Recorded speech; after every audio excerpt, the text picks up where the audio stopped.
This is a horrific day for the Commonwealth of Virginia. And the other story breaking tonight, tragedy in the Commonwealth. That's Virginia Governor Ralph Northern giving an update on today's shooting that left 12 people dead and at least 6 others injured. CBS News correspondent Natalie Brand in Virginia Beach tonight.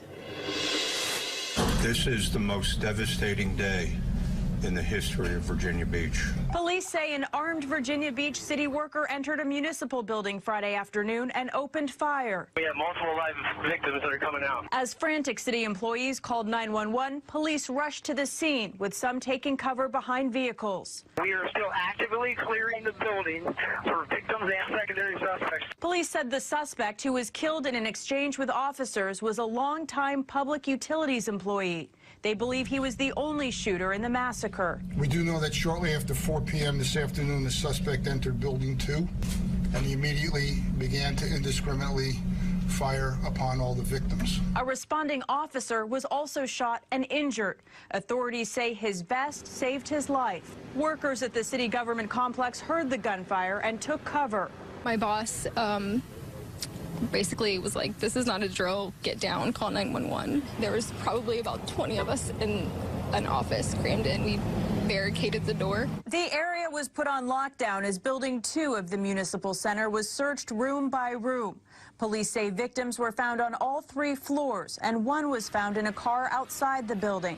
Authorities later said the scene of the attack was secure as the investigation continued into the evening. Natalie Brand, CBS News.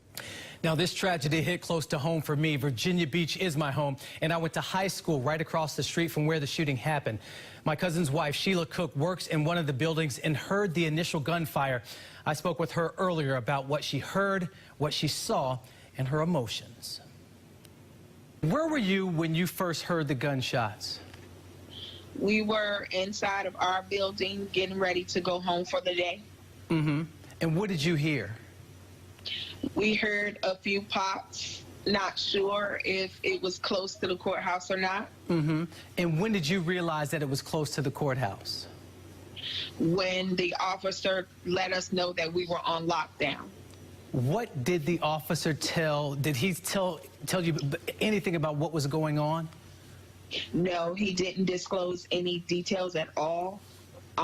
So we all just began to look on our phones to see if it was serious. How concerned were you when you found out that there was a gunman in that area? Very concerned, because I know that there are people going in and out of those buildings all day. So not knowing if maybe one of my family members or somebody I know was over there, or, you know, so many things run through your mind. How are your emotions right now? Are you still in shock? I am, because there's been a lot of totalities, and you think about it taking place everywhere else except home. What are your emotions tonight as you think about the many casualties that happen in a place where you work, a place where you call home? Even though we don't see each other often in those buildings, we consider each other family. We love our jobs. We love going to work. We felt safe. So for someone to take away that feeling of feeling safe, it says a lot